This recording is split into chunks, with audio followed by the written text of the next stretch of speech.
প্রমিতা, অপ্রমিতা, আমি মাঠে গেলাম, তুমি বাড়ির খেয়াল রেখো। আসি।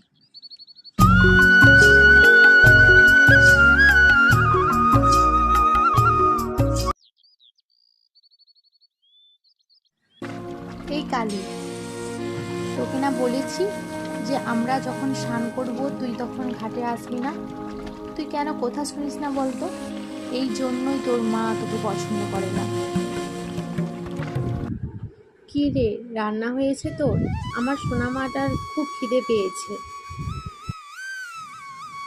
হ্যাঁ ছোট মা, আর একটু বাকি আছে। সোনাকে আসতে বলো, আমার হয়ে যাবে। বলি কখন থেকে তো বাকি বাকি বলছিস? ওইদিকে যে মেয়েটার খিদে পেয়েছে সেই দিকে কি হুঁশ আছে তোর? এই জন্যই তোকে বলি, তোর রূপও নেই, তোর গুণও নেই।